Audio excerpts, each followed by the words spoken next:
Let's talk a little bit about the ride or die culture, right? Because, like I said before, it's really killing it. We often romanticize about ride or die so much that people forget that you're allowed to live.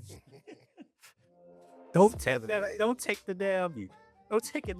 You know what I'm saying? Like you are allowed to live. Past 21.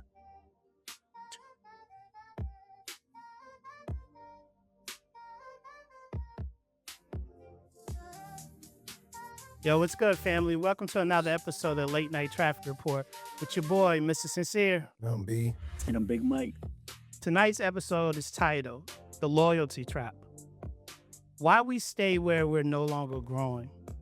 The reality is a lot of people don't stay because of love. They stay because leaving feels like betrayal. So tonight, we're going to have the controversial conversation. And we want you to start thinking immediately before we get into the details and the topics of tonight's episode. Can loyalty become a prison?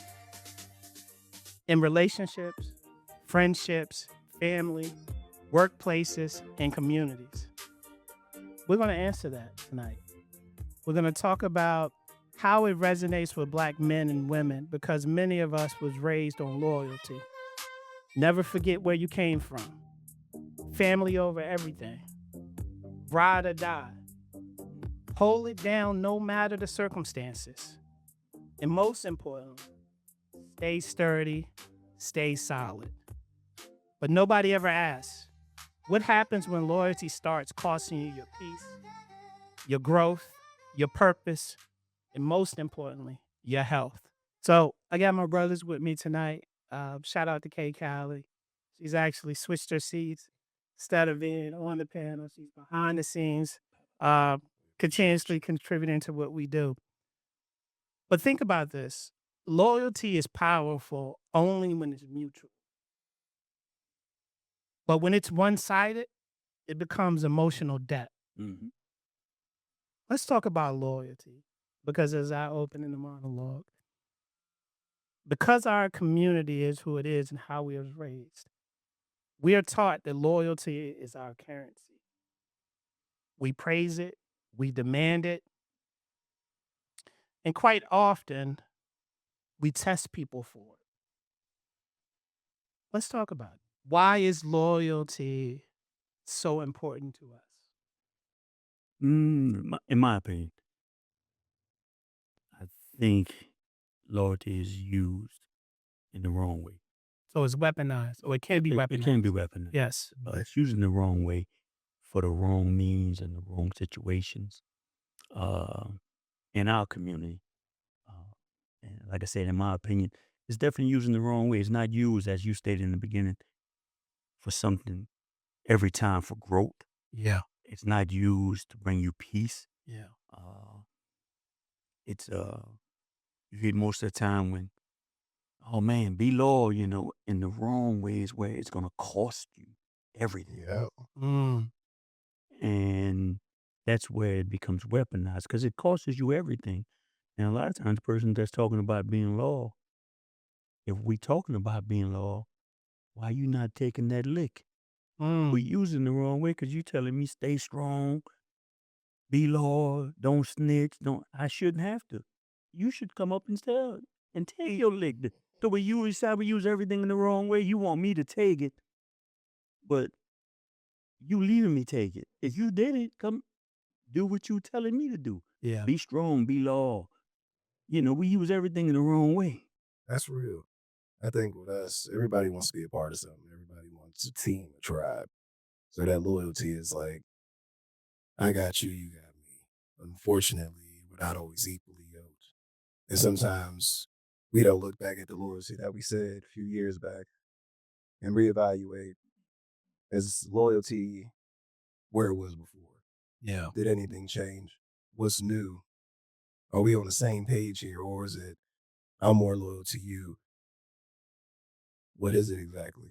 But I don't think we value that anymore. I don't think we take the time to really have conversations about that. Mm-hmm.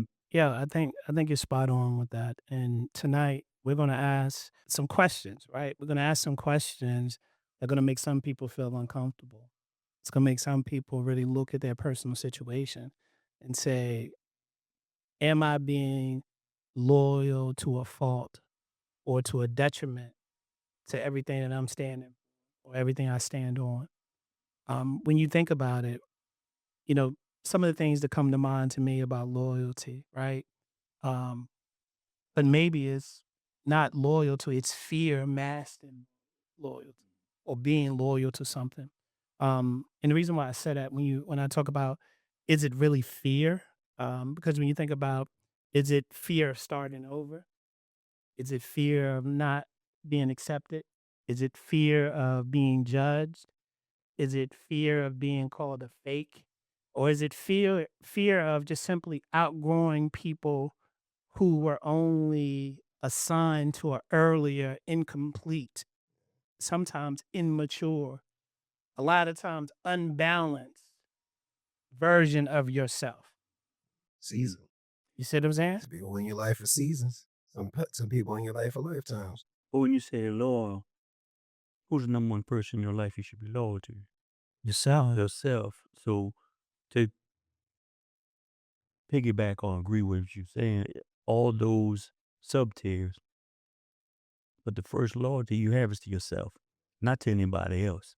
And that's where a lot of times, not everybody, but a lot of people in our culture, they more loyal to everybody and everything else except they self, knowing this ain't what I am. This is not what I should do. This is not what I want to do or be. Yeah.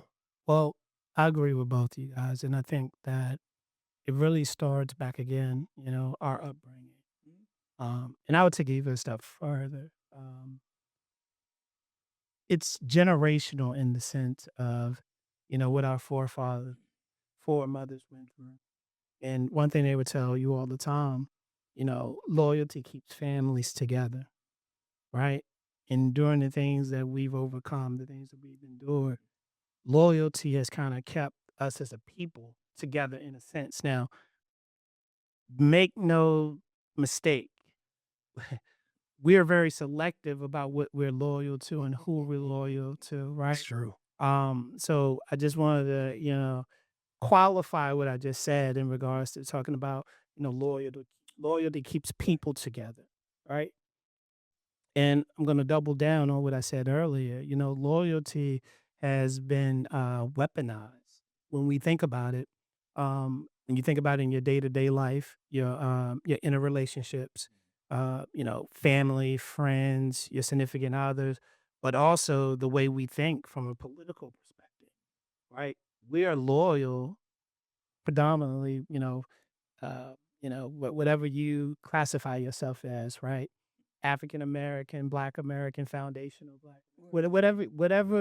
whatever bucket you want to jump in, you jump in it, right? But what I'm saying is, I think that loyalty, we find ourselves constantly subscribing and supporting things or people or communities or political parties that really don't.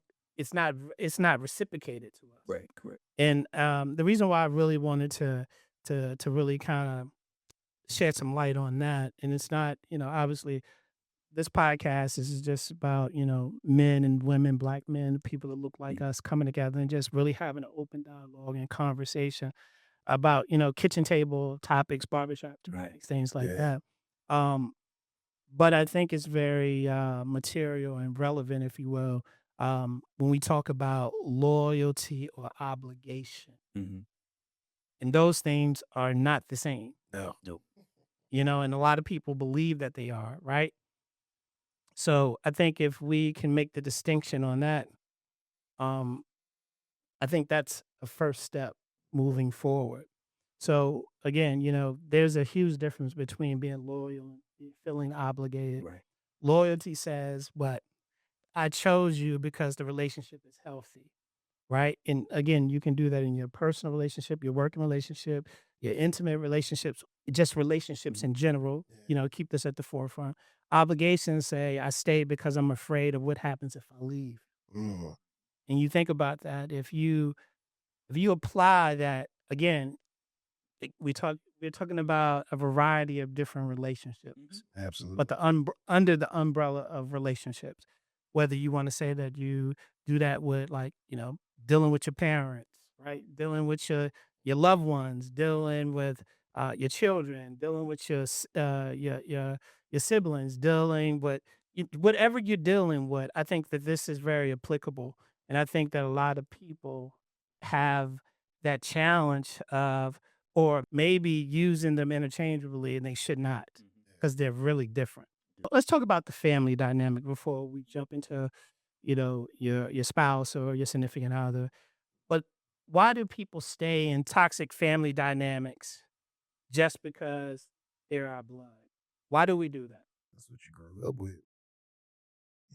Unfortunately, some people don't grow up in the best of circumstances, but because they made it out of those circumstances, and those are the people that they were with, they have an obligation to be there, even when it's detrimental to yourself, your growth, even your mental. Mhm. So go ahead, Big Mike. No, because No. I'm about to go in with personal story time. Yeah, So yeah, yeah. go ahead. It's because we haven't. I think we haven't learned how to separate and understand what hurts us more. And for us, it's like, if I leave, I don't love them. No, I can love you from afar. That part. I don't have to be around your toxic behavior, your disrespect, whatever category they fit into. I don't have to be around that. That's something that we, as a whole, our culture, puts on us. But to be, as you stated earlier, in a peaceful place, in a place of growth, you stay in that toxic relationship long enough, how do you grow? Because you constantly find yourself going backwards That part. because you're around people that's not fertilizing the ground. Self-reflection, man. I love that, but here's the reality, though, gentlemen. Toxicity is a part of our DNA, and that's why I kind of went back and wanted to link it to, you know, generational emotional debt, generational what's perceived as loyalty versus obligation. And, I wanted you to go first, Big Mike, because, like I said, this is personal story time for me. And, Before you watch your personal story time, when you say it's in our DNA, it is. Toxicity is in our DNA.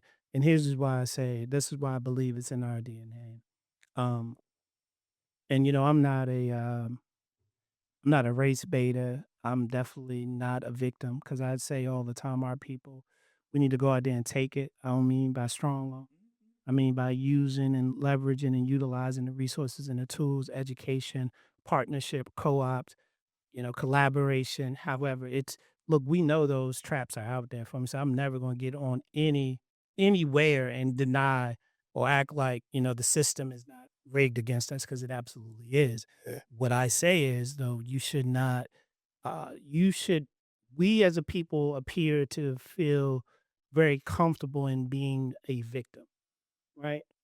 And what I say that I think that ties all into what we're talking about as far as generational, emotional uncertainty, debt, et cetera, et cetera. When you when you look at the history of the majority of us in this country, when you to go back to our forefathers, foremothers, the things that they endured, that generational trauma that's inherent, right? Toxicity is a part of that. It just is, right? Function, or the lack of function in our home. When you look at now, I'm an 80s baby. I came from a single parent mom, a broken home by all account, that brokenness is passed down. And then it requires at some point for us to say, we're going to stop the cycle. And again, that toxicity, again, this is a personal story of mine, right? Um, all of my family, especially on one side of my family, just to, keep it tall and keep it clean so nobody get in their feelings. Um, it's just generation after generation of just toxicity. Yeah. You know what I mean?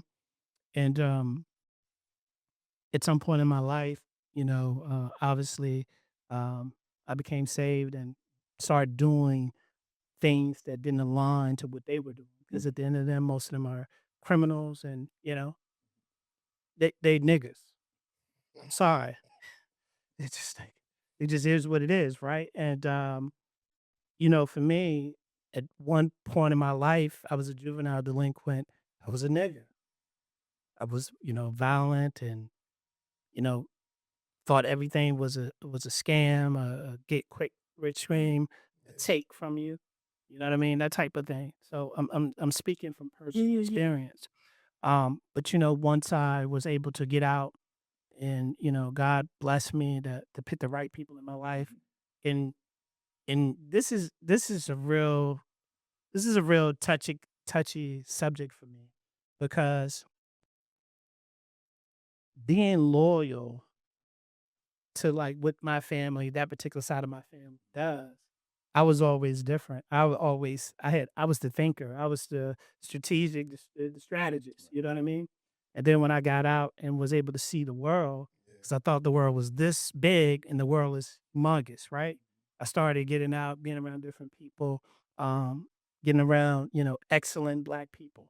Because there's a difference. It's niggas, it's black people, right? It just is. It's a whole. It's about 4 different categories of us. I don't care if people might not like it, but we all are not the same. We're not, right? And I don't like niggas. I'm telling you that right now. But my point is, and my brother ended up getting caught up in the situation because he was a nigga through and through, and he thought being loyal to what he knew to be accepted. See, I'm Diddy. No, I don't use Diddy because but I'm one of the most successful people in my family. And the first thing they say, because I don't come around or I don't deal with them, is I think I'm better than them. No. I think I'm better than them. I'm this, all the shit that, niggas say about, hardworking black people. You know what I mean? And What they love to say is, in other words, you the issue. yeah, I'm the issue. But I come to town, it's like I'm Santa Claus. I'm like everybody's daddy. Everybody line up at a house one by one to come and tell me about their story, expecting me to cut them something. You know what I'm saying? So that's what I mean by toxicity is in our DNA. And what I just shared, I'm sure there's shit 1 million, 2 million people out there that have the same thing. Absolutely. And where do you or how do you at some point say, not only I'm gonna break the cycle, but I'm just not gonna fuck with you niggas no more. Easy. I'm not gonna fuck with you niggas no more. If I could change my name, I probably would to have no association with you at all. But when you think about how we're taught, that's not solid. That's not sturdy, right? That's not being loyal because, oh, you made it. And now a lot of people in my family think just because I made it, they can call me and tell me that story and I'm their daddy and I'm supposed to cut a check and enable their bad nigger behavior. You feel what I'm saying? That's group thought. That's what that loyalty is all. Everybody thinks the same. Once you start doing a self-reflection, you really start to realize the things that you grew up with, the things that you actually had to deal with, and realize I'm on a trajectory that's not where I want to be. That's when it changes. So when you come back and everybody sees you, all you're doing is holding up a mirror. This is what you chose not to do. You chose not to self-reflect. You chose not to do the hard work in order to get where you want to be. And because of that, I don't like you for showing me that. So they really hate themselves because of it, not you. Oh, I don't give a fuck either way it goes. You know what I'm saying? But you bring them a good Them point. niggas can hate me and their zip code and shit that they live with because I'm many, many miles away from it. So hate on. But you bring up a great point when you talk about loyalty and when you're talking about your brother. I had a brother that been locked up half his life. It just brings back, man, it's a whole lot of brothers and sisters locked up for life for some loyalty. That's what I'm saying. That's Crazy. my point. Locked up for That's some my or loyalty. dad. And now, our day, Like that. That's a step up compared to alternative. of fertilizing grass. Yeah. Veterans, And that's why I said in the beginning, we have that word and we misuse it because there's a lot of brothers and sisters locked up because I'm Lord. Well, if that's the definition or the vision of the Lord, I'm going to be a disloyal person because that's a bad life to me. Let That's a terrible life. let's hold that thought because I want to move it. I want to be methodical in how we move through the different types of relationship, right? Yeah. So I started with family because that's where it actually starts. Yes. Family, right? Yeah, it is where it's That's where it starts. Before you move on, I want to go back and give you kudos about the way you strategically change your life and you say, God has blessed you, you became saved. You putting the blueprint on how you can basically detox yourself from that whatever the street or our culture calls loyalty. It's a blueprint. generational curses. You start off, like you said, with God, and you started looking and saying, that's not what I want to be. And if they talk about me, I don't care. See, a lot of people can't do that. That second part, that's important to them. That part. Let's go to the next tier of relationships. Let's talk about staying in relationships because of time invested. And this is your significant other, right? This is who you're dating, this is who you marry, whatever your situationship may be. This is the tier that we're talking about, right? Yeah. Why do you think people are fearful of leaving when you're not when the relationship is not conducive? Two, the relationship, you're not growing. You're kind of stagnant. You become static. Why do people? Well, no, because that's why most people stay just because, hey, I've been with her for 7 years. You got skin in the game. You know what I'm saying? I mean, It is what it is. I ain't happy, but I can manage this. Or let's not even talk about because we talked about this before. There's marriages that's 10, 15, 20 years where both of them fucking hate each other. But say, hey, we've invested too much in this. We have cars, we have homes, we have, stocks, whatever it may be. We have investment. Why do you think people stay there? And I think that's a good example for us to kind of break down the difference between loyalty and obligation. I like that. And a lot of people stay, in my opinion, again. For everything you say, I agree with. But one of the things that a lot of people, what are they going to say? What are our friends going to say? What are the people at the church going to say? Yeah. What are the people across the street going to say? Yeah. So it's about what is good for everybody else and forgetting what's good for you. Because you're staying in a place where, it's going to be difficult. It's going to hurt to start over. But you rather kill the person you closest to as yourself than say, you know what? We can split and still be friends. Still be, when I say friends, not like go out best friend, but be cordial to each other. Yeah. Doesn't have to be an It don't have to be animosity. hate or ill feeling. Like you said, we know we don't hate each other, but we're not in that space of love that we used to be in. But that takes a level of maturity that, sorry to say, unfortunately, a lot of people don't have. That is true.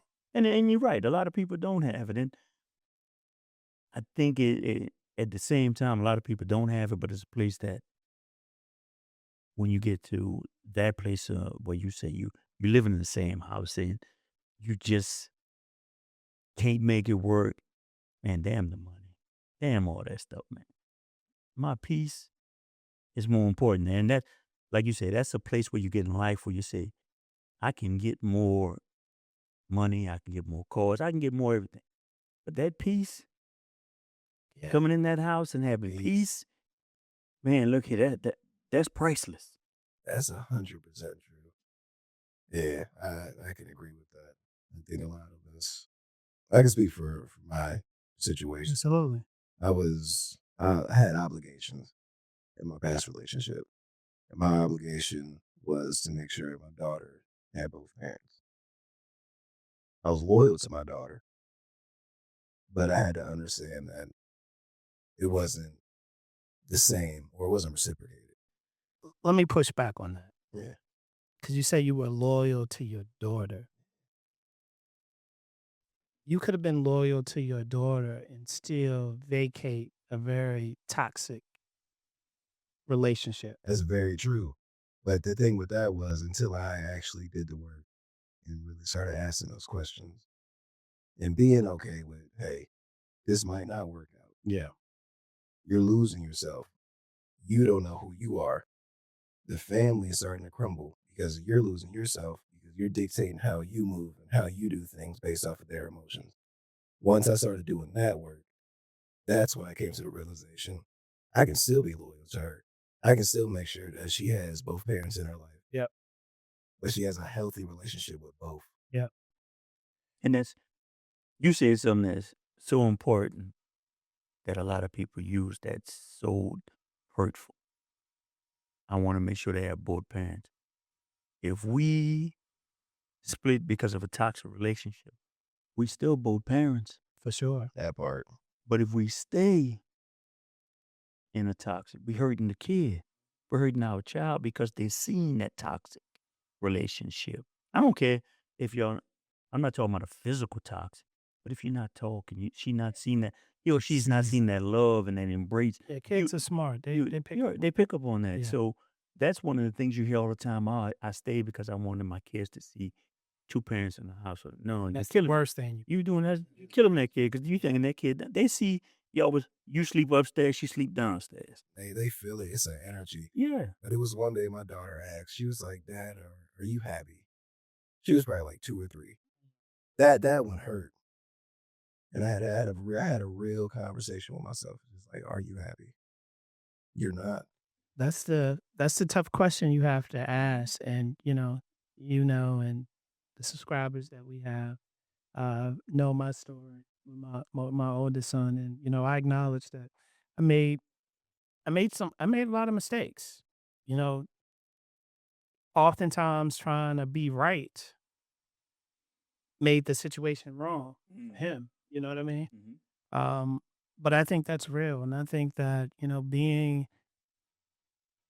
when I don't want to say it triggered anything in me, but it just really kind of took me back to when my oldest son was about your daughter's age now, and some of the things that I entertained, some of the things that I said. I mean, I've always was I'm obligated to take care of my son, and I'm loyal to his well being. Right. So I thought, you know what I mean, but I didn't necessarily have all the tools at the time to show up as a whole man, as a whole father, because of the things that I was working through a lot. Again, some of that generational toxicity that I keep talking about, it manifests itself, it shows itself, it comes out even when you think you have everything under control or you think that you're doing the right thing. But my point that I'm making is, I think that in those relationships, I think you did something that was um, absolutely essential, right? You had the wherewithal to say, "Hey, I'm losing myself. I'm showing up as somebody that I don't recognize." And I think you can apply that again to any tier relationship you have when you think about that, right? And I think that really ties back into um, what we're talking about. You know, Loyalty can be detrimental. Loyalty can be weaponized, and a lot of people think that being sturdy, standing tall, being loyal. But look, when they look around, all the people they were being loyal to and for, it's only you here. You know what I mean? It's only you that you no longer have a first and last name. You are called 000, whatever your number is, or worse. You know what I mean? Hey, you fertilizing a lot of flowers right there. You know what I mean? Weeds and grass. You know what I'm saying? So I just think that that's very important when we talk about that. And I really want to circle back to like just family, because family, I think the most two important ones, and for some people it may be friends. Right. You know what I mean? Friends weren't necessarily my thing because I've always kind of been like, I'm an acquired taste. I say that all the time because I am. Either you like me or you don't. Hey, it's your loss. So It's what it is. I was never, even as a shorty, I've never tried to be liked by people because I always thought I was the fucking coolest one in the room. And if you didn't like me, something was wrong with you. Nothing could be wrong with me. So, but for some people it is. But I think that, family, especially like your parents, maybe your siblings, um, and your significant other, whoever you're in a relationship with, those are the 2. Mm-hmm. Those are really the 2 I think that really have the biggest impact on you.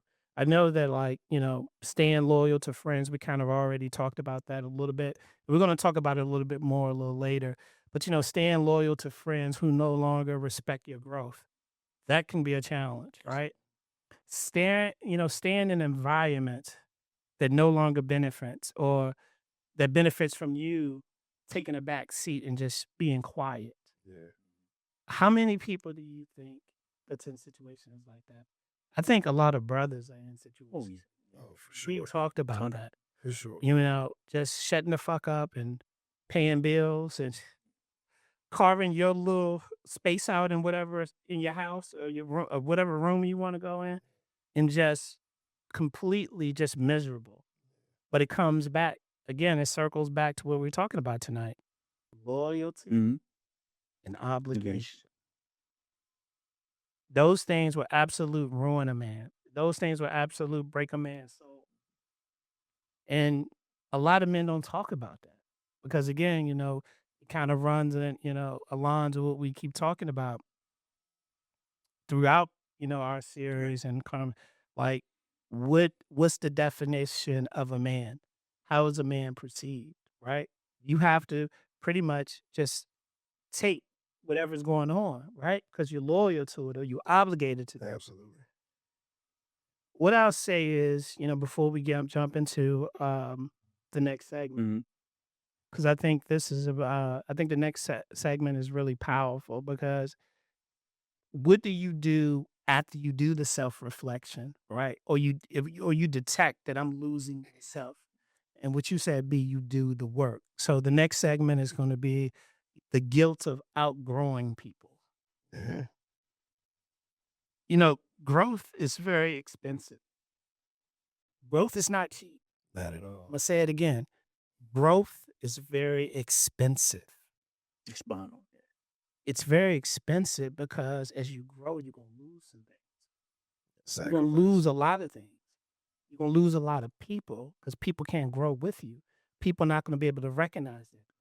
People gonna be like, "Oh, he changed," or "He thinks he's better." I told you guys earlier, like when I was out there doing the things that some of my family members was doing, when I was hanging out, when I was paying for everything, I'm the greatest. I'm the greatest brother. I'm the greatest cousin. I'm the greatest uncle. I'm the greatest. I'm the greatest everything. But then when I say fuck you niggas, I'm not paying for nothing. No, I'm not paying for nothing. Y'all niggas not coming around me. Oh, he changed. He switched up. He's not thorough. He trying to act like a white man. All the nut shit that low frequency ass niggas say. Yeah. So the reason I actually respond is I think the lack of growth is more expensive than growth. Why I say that? Because when you don't grow, you wind up dying because you're killing yourself. See, when you grow, you get all that crazy. He think he better than us, but you're growing. He don't come around no more, but you're growing. The person that's not growing, it's really expensive to him because him or she costs them everything. It costs them the numbers on their back. It costs them growing daisies why? Because they didn't grow. I respect what you're saying, but I'm gonna double down on why I say growth is expensive. It's a lot of what you said. That's why it's expensive, but it's also sometimes people always want to say they want to focus on the shiny trinkets of growth, Yeah. right? When you grow, you feel better, you be around people, your tribe, because you hear the track talk all. Oh, yeah. But growth is not necessarily sexy. It's not sexy at all because at the end of the day, one thing that people don't talk about with growth is one of the hidden costs of growth is grief. See, you can grow and you can, excel to this particular level. You can surround yourself with all the like-minded people like you think you can be at. You enter these rooms, right? You can have these conversations. You can drive these cars. You can live in these homes, these zip codes, these you can do all of that. But when you go home at night, and the reason why I'm saying that, because it's a journey. Oh, absolutely. Sometimes I felt guilty. I felt guilty of my growth. Because I'm gonna be honest with you, even though they was niggas, like, man, it was an amazing time. I mean, we got shit that I'm gonna write a movie. I'm gonna write a book one day about all the shit I did and got away with. See, because that's when I was hanging with them. Yeah. And then sometimes, going to straight and narrow, a lot of people want to say, like, I go to straight and narrow, I'm wanted. No, it's a challenge to keep on the straight and narrow. It's easy to fuck up. Oh yeah, It's easy. It's easy to be nothing because nobody has any expectations of it. it's easy to quit. Yeah. That's the easy. But at the end of the day, I agree with a lot you're saying. It's just my opinion. It's Yeah. more costly not to grow because Yeah, I'm not disagreeing with I know. And what you're saying about your growth, here's the best thing about it. Where you at now. Where you at right now. It's so beautiful. Why is it? Because you released that grief. You released all that. Because why? Maturity has stepped in. Absolutely. And you realize if I didn't, I had some numbers on my back. For sure. Now, Yeah. now I'm not disagreeing with you. We're saying the same thing. We're just using different words to describe it, right? But it goes both ways on that. It's like when you're planting or when a tree's growing. You have to go through a pruning season. Right. There are certain times where you have to cut some of the limbs off on trees to make sure that it gets enough nutrients to where it needs to. Absolutely. Absolutely.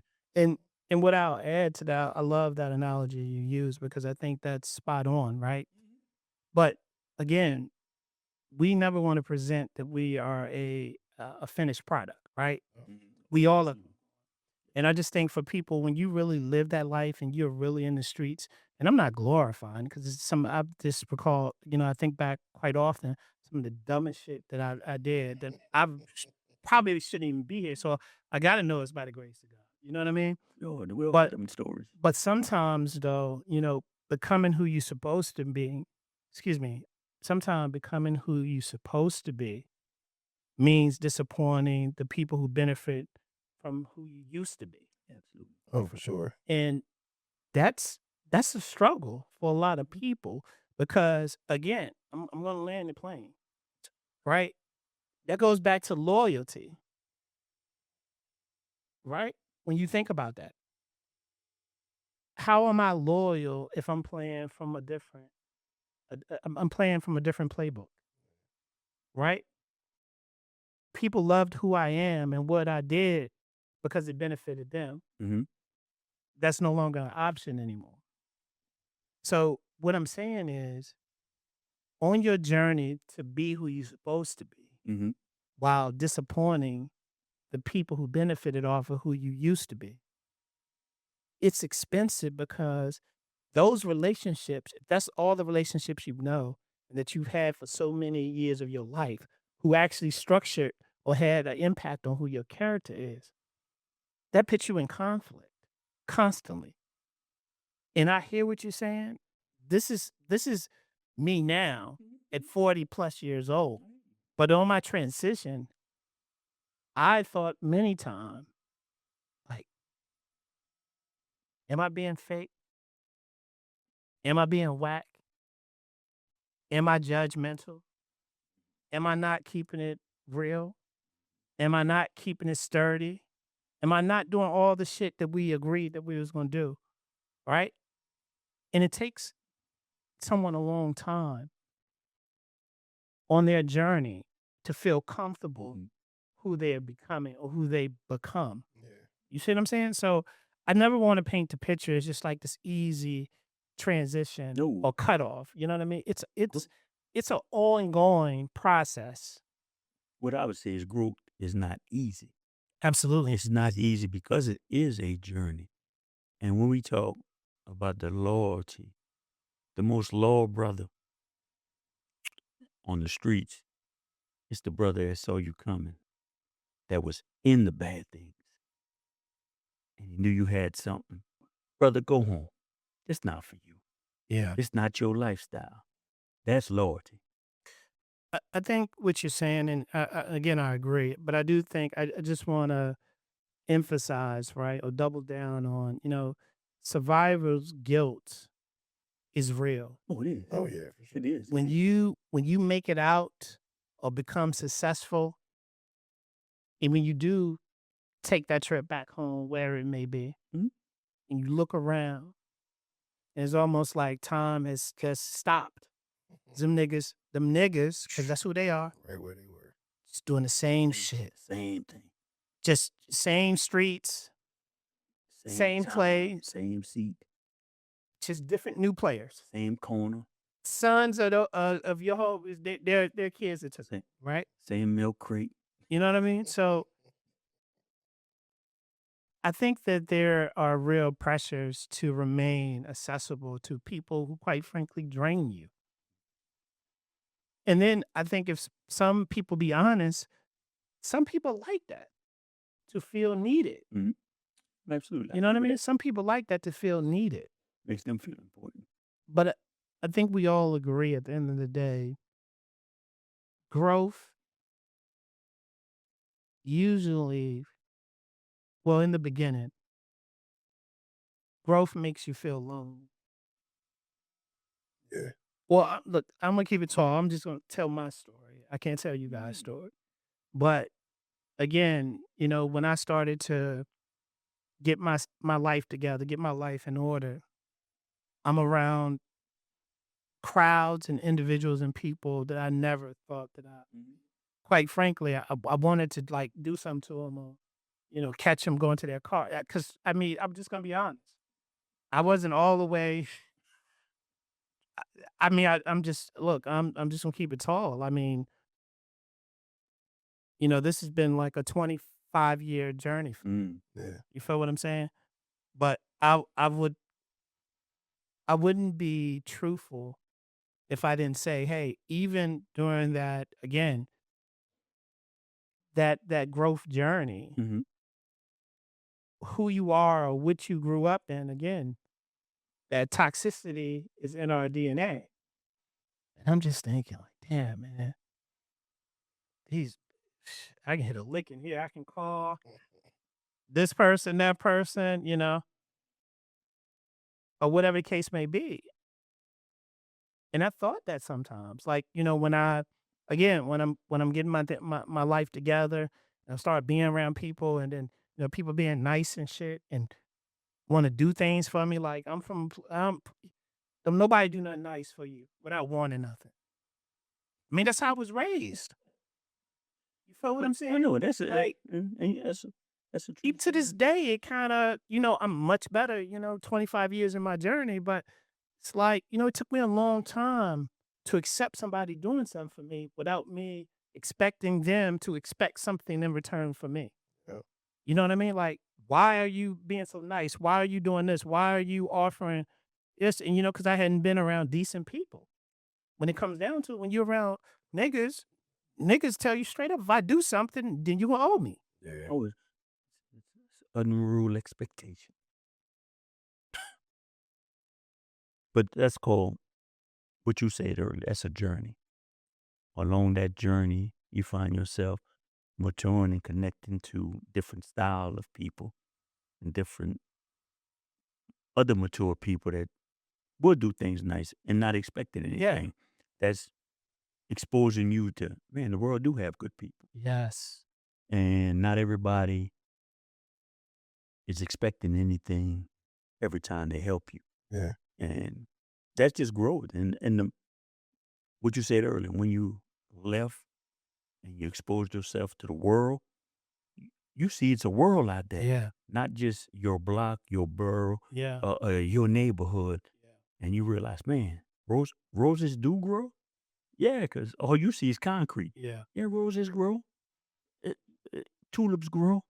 You learn that the world has more to expose. But if you only stay on your block and that toxic and nobody helps nobody without expecting something, man. Yeah. Crabs in the barrel. I think that's real. I think that's really real. But, I did want to, let the audience know, the viewers know, like, it's a difference between, forgetting people and finally choosing yourself. And I tell this story, and I tell a lot of stories about, me personally. Um, but I think the moment that I really got things on track and aligned is when I became comfortable with putting myself first. Absolutely. You know what I mean? Um, Saying that I'm no longer going to hold the responsibility or carry the weight of anybody else outside of me Yeah. under the banner of keeping it tall, being loyal, or I'm obligated to do something because I'm somebody's son, I'm somebody's brother, I'm somebody's uncle, I'm somebody's nephew, all these things. And I think a lot of people have struggled with that or are currently struggling with that. And understanding that you're not responsible for anybody else's growth, only your own. And I think, a lot of people say that, when you switch up, you change up, whatever the case may be, this whole ride or die culture that we live by this. No, actually we're dying by we're not living by it. We're dying by it. Um, it's just really all bullshit. You know what I mean? You wanting to do better for yourself doesn't mean that you think you're better than somebody else. Absolutely. It's just saying that I'm setting a standard for me, Mm-hmm. right?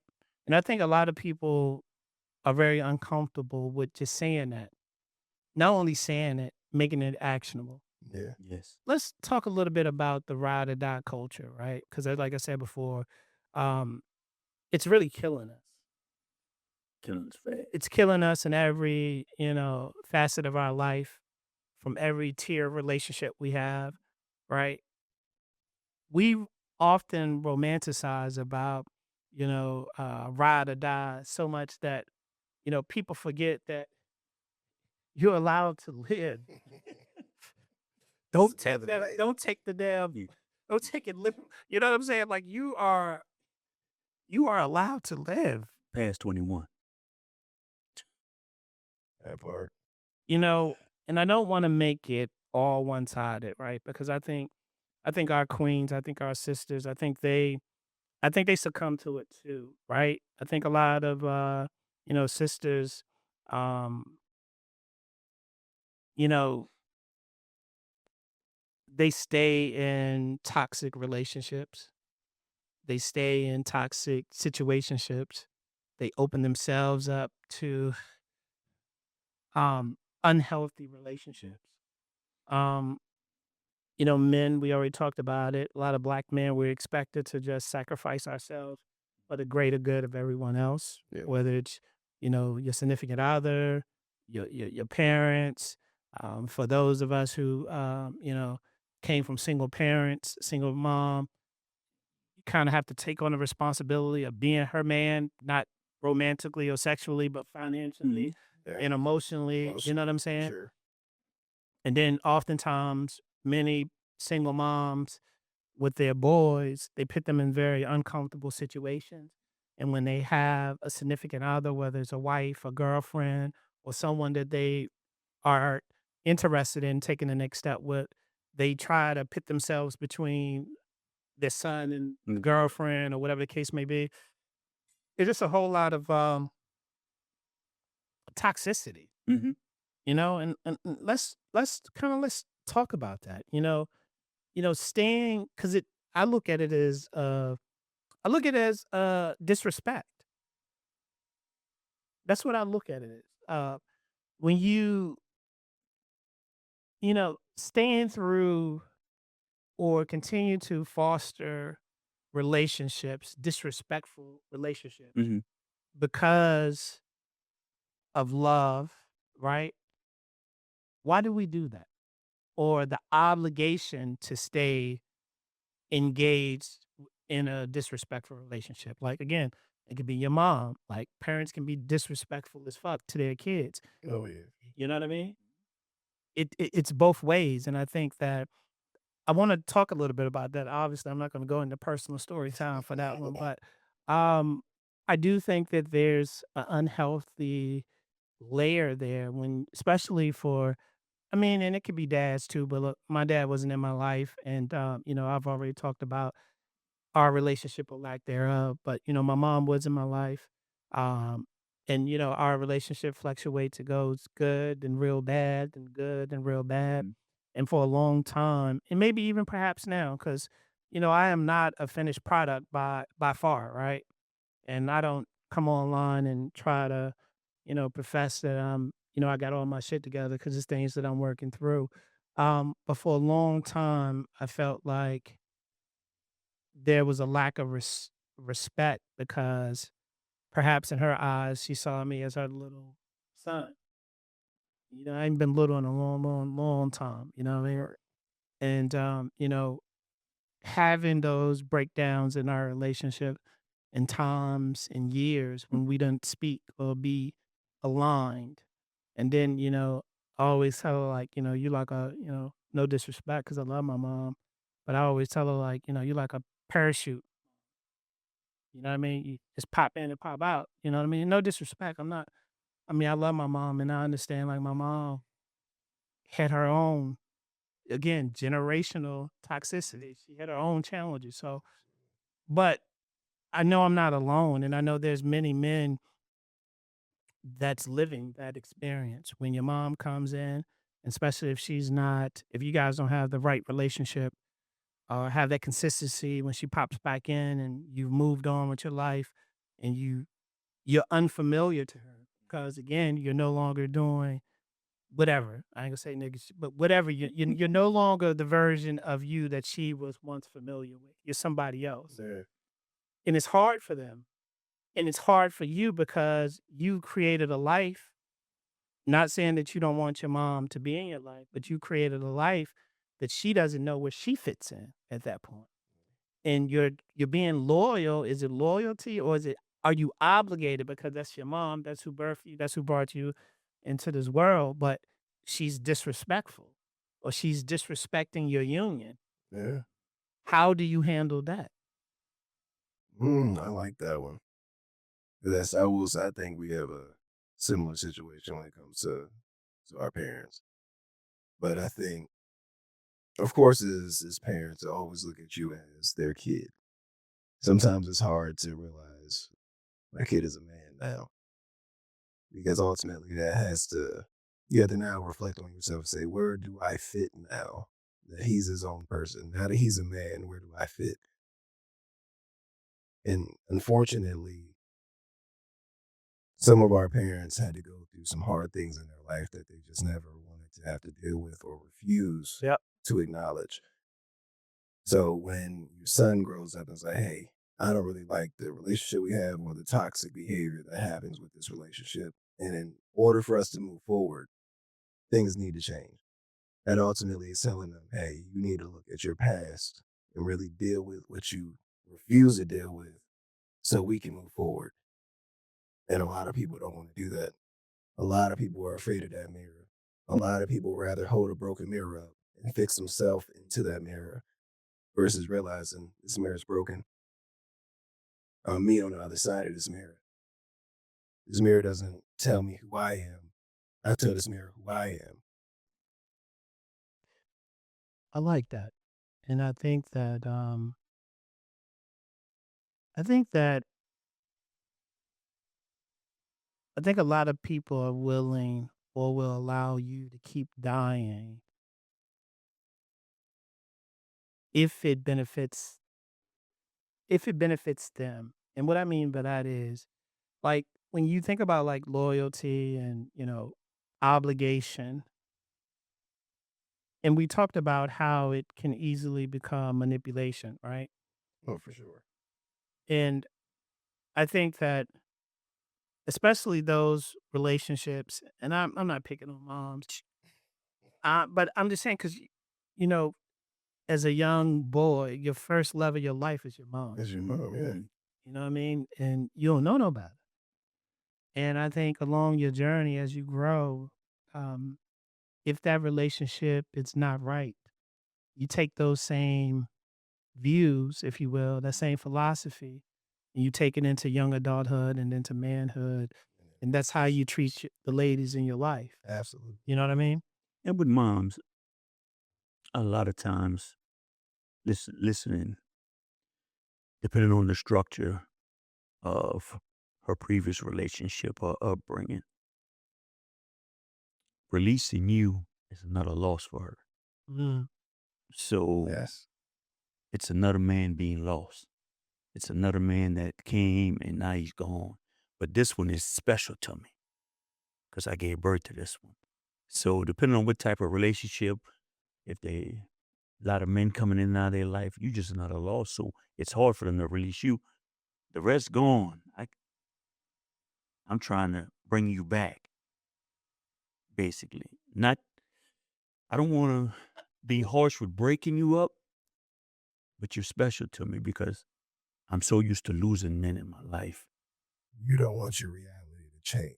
Right. And if, like you said before, single mom is, you're not only my son, not in a romantic way, but you became a husband, you became a boyfriend, you became all these things. And now here comes you get married. And you like, it's all and I'm not giving them an excuse. I'm just saying You are. well, no, when You absolutely are. I'm not. And I love you for that because Look. you're going to you're going to get a positive Yeah. because that's what you're doing. Well, no, because I have an aunt like that. Yeah. And my cousin, her son, which died way before her. And I can see in her face and when she talks about him, and her husband died maybe 2 years ago, but her son was her best friend. And her son became her husband because he took her to a doctor, because she was sick, took her to a doctor appointment. He spent time with her. I mean, he took care of her where the husband didn't. But I see the only pushback I would give you, right? And I think what you're saying, I think it's real. Hmm? But what you just described was a very beautiful relationship between a mother and a son. Yeah, absolutely. But there's the other side of the coin. Oh, yeah, if it's toxic. That's a toxic Yeah. relationship. Yeah. And mine kind of live on the toxic side of the coin. Yeah, It's not all the way. I mean, because me and my mom at points, different times in my life, we had a very beautiful relationship. But I think that, But it still doesn't take away if she has lost men, and I'm talking strictly about your mom. It still doesn't take that away that losing you is losing another man in her life. I'm not refuting that, but what I also think that it could be a possibility that that's manipulation, and it's not the loss of another man; it's loss of control over another man, that part. or What if- loss of control over a situation. Because listen, and it's a little different. Look, I will yield the floor that it's a little different. What I'm about to say. When you love somebody, right? You want to see them happy. Even if it's at the expense of you and their relationship changing or not being a thing at all. Because that's what love really Look, it's a means. sacrifice. But when you think that you're obligated or someone's obligated to do something for you, or if you want to put it under the umbrella of you're not being loyal because that person is reclaiming their control over the situation.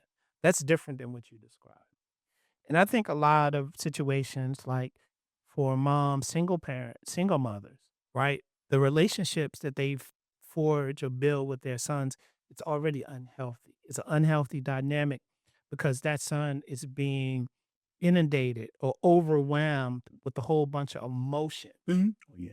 Oh, yeah, for sure. You see what I'm saying? Yeah. Emotions and responsibilities that he is not equipped to Mhm. take on. I agree with that. You know what I mean? And when you do that to a young man, you poison that young man. You set that man back many, many years. And that's why, and no disrespect, that's why there's a lot of simps out there. That's why a lot of crazy ninjas out there. That's why it's a whole array of different weird ass guys out here. And they show up when they dare to go out there and try to forge a relationship with the woman on their own. Yeah. They don't have the tools to do it. And I think this is very relevant what we're talking about because, sometimes, a lot of people don't understand it, but it's a history of handcuffs. What do I mean by that? Right? You're forced, you're locked into a situation, an unhealthy situation. And I liken it, or I use the situation between a mother and a son, an unhealthy situation. Because that boy grows up feels like he's obligated, 100% obligated to put his mom first. Even when he goes out there and get married, he got to take care of his mom, right? He got to pick. Now, the Bible says you take care of your mom, but when you get married, your family's at the forefront, right? So I do think that there's situations, beautiful situations like what you said. You can be your mom's best friend, and that's cool. But there still has to be boundaries. Oh yeah, because it's still either way you go. If it's a toxic relationship or a loving relationship, it's still unfair to the son Yeah, because because whether it's a loving relationship or toxic, it's still unfair to the son because it still puts them in a position of obligation to something. well, And what I mean, going back to what you're saying, now you give him responsibilities that I shouldn't have because I'm your son. I'm not your husband. I think if it's in a loving way, in a proper way, it's executed and it's received differently, in my opinion. I think when it's not when it's imbalanced or unhealthy, then that's the result. Because here's what in my opinion, if you're talking about that dynamic between mother and son, see when a mother really invests into their son and they give him the proper nurturing and the proper guidance, one, they're gonna figure out to have a man somewhere. Maybe it's not his biological father, it could be a stepfather, it can be an uncle, it could be a coach, it could be whatever. She's gonna understand that she can't give him all the things that he needs to be a man. Number one. And then number two, this is the type of manipulation that I'm talking about. The unhealthy dynamic between a mother and a son, where a mom forces obligation and questions his loyalty. Mothers to say shit like this: everything I did for you, you switched up, you forgot about me. Oh yeah, peace. You think you better than me, or you think you better than us, right? Because you got siblings. Then it's a package deal. Family doesn't do that. It's manipulation. It's definitely. Feel what I'm saying? Yeah, it's all manipulation, right?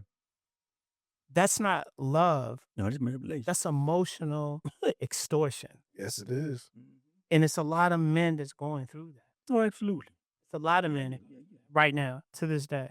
Let's talk about setting healthy boundaries, right? In relationships. How do we do that, right? How do we set those healthy boundaries? And I guess specifically to keep it to what we're talking about tonight, from a loyalty perspective, healthy loyalty has boundaries. Right. Oh, for sure. Real loyalty doesn't require you to disappear from yourself. Right? Absolutely. Let's talk about that because I want to really, as before we jump into rapid fire, um, what does healthy loyalty look like in you guys' perspective? Honesty, Okay. healthy communication. Um, being there for each other, not in a always physical standpoint. Yeah. Trust. What about you, B? I say healthy loyalty to me looks like knowing who you are, continuing to do the work on a daily to remember who you are and where you're going, but also understanding that whoever you decide to go along this journey with, we're here as a team. It's not me versus you. It's me and you versus whatever problem we just so happen to come up with. We're loyal to the growth. I think you both made some very valid points, and obviously, it's everyone's POV point of view. Um, but I like to kind of bring everything back to like the foundation, right? The foundational parts, the fundamental parts of what healthy loyalty looks like to me. First and foremost, accountability, That right? that's big.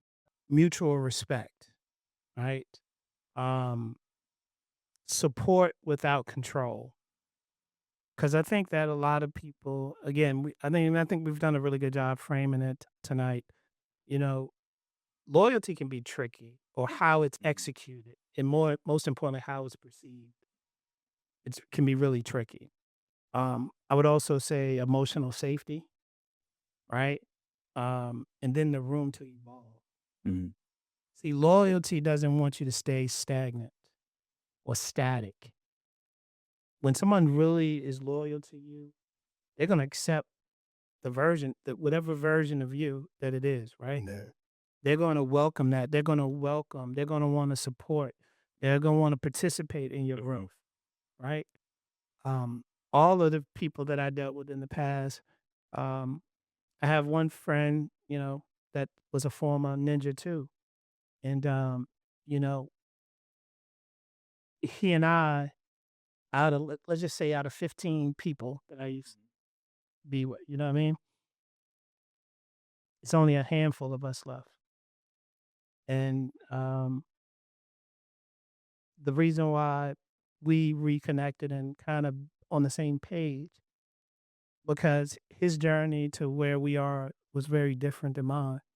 Mm. He had to go sit down for a while, you know what I mean? To get his mind right and then pop back out, you know, do his thing, get his trucking business together and things like that. But I think that, that's the most important to me. Those are the most important components of healthy loyalty.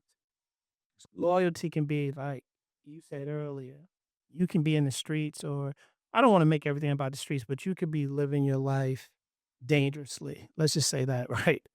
And you can be cool with somebody and you can tell them, hey, I'm toxic right now Mhm. and I'm going to step off. If you ever need me, you know how to get in contact with me. But I'm detrimental, I'm toxic Right. to your progression, to your growth. And you know what I mean? That's a friend. That's what friends do. That's what somebody that's really loyal to you. Because Right. even though me and you we ain't on the same page right now. Yeah. You know what I mean? You doing that and I respect it. It ain't for me. And I think that, there's not a lot of people that's gonna take that approach to you. It's a saying misery loves company. Absolutely. For sure. You know, people who love you, truly love you, don't punish you for becoming whole. Mm. They just don't. I'm gonna say that again. People who truly love you won't punish you for becoming. I think that's a good segue into the night's rapid fire segment. This is becoming one of the most requested segments. Let me say that because in the comments that should be funny.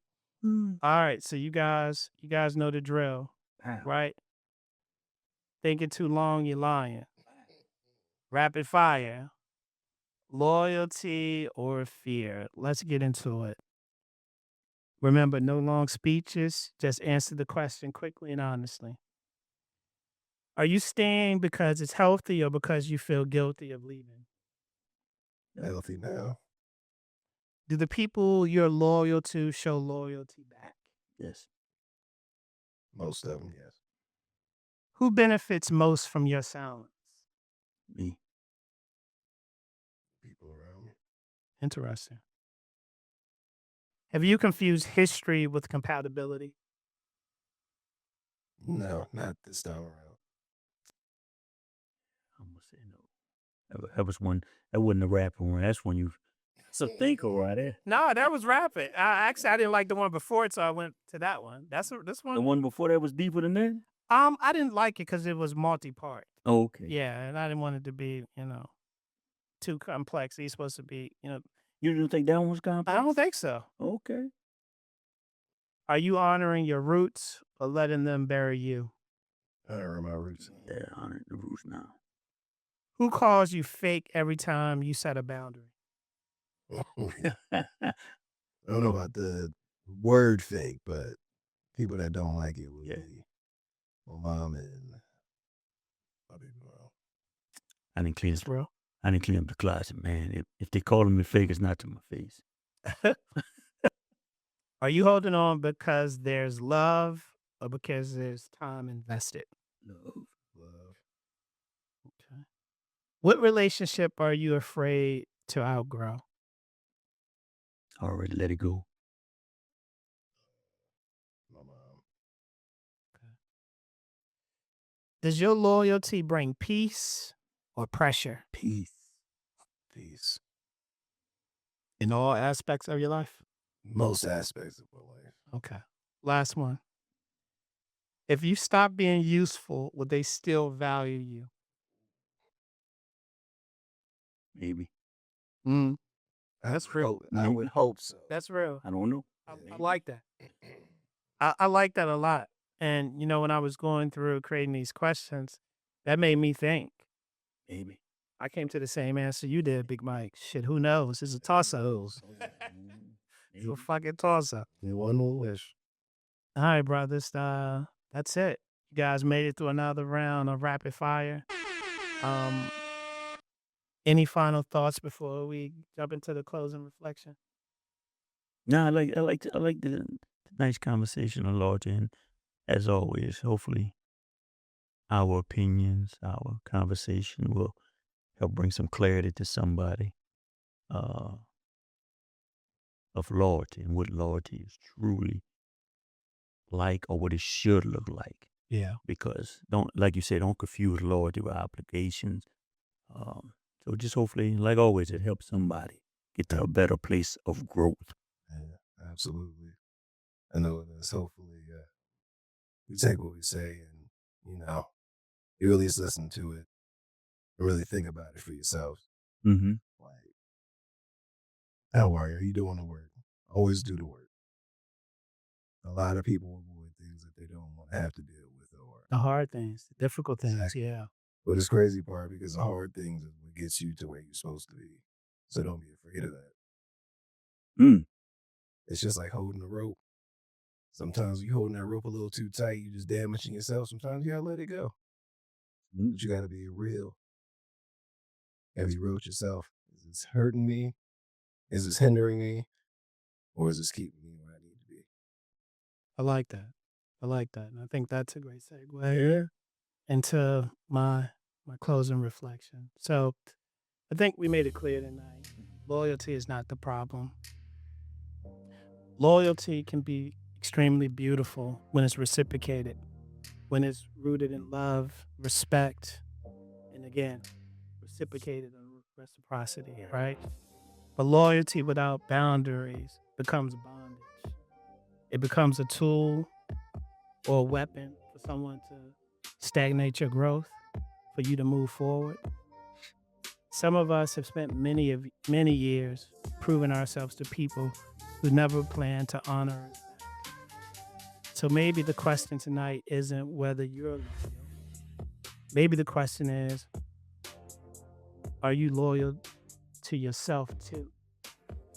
By putting yourself first. Because the reality is, we should never let loyalty to someone else become a betrayal to ourselves. 100%. And I think a lot of us, if we actually be honest, we've all been in that position. Hell, some of us in it right now. And that's why, wanted to really talk about this topic tonight, because it's different and it's not necessarily different. I think it complements or aligns with what we've talked about before, but we've never really talked about that specifically. Right. Because I think a lot of people do get it confused, right? And I think people definition varies of what loyalty is. Right. I think that a lot of people are being held hostage. I think a lot of people are being tricked out of their spot. You know, my brother was one. You know, your brother was one. That was one. But there's a lot of people who are making horrible mistakes or staying in relationships or situationships based off of loyalty. So I hope tonight that this conversation resonated with at least one person, one viewer, one subscriber, and you take the information, the talking points that we shared on the podcast tonight, and you apply it to your life. Like we always say, like we don't have all the answers. We're incomplete men striving to be whole men in every facet of our lives. Absolutely. And we share our stories, and you know, we get up here and laugh and have a little drink, stuff like that. But it's coming from a sincere place. Yes, indeed. And it's therapeutic for us. When we do it, we're not necessarily looking for clicks and likes and all that. If that happens, it happens. But we know that there's people that look like us in our community that's struggling Right. with this very thing that we talked about tonight and the topics that we cover, you know, throughout the month. So I think this was a great episode. I appreciate both of you guys joining me, you know, on this pre-July 4th. Yes.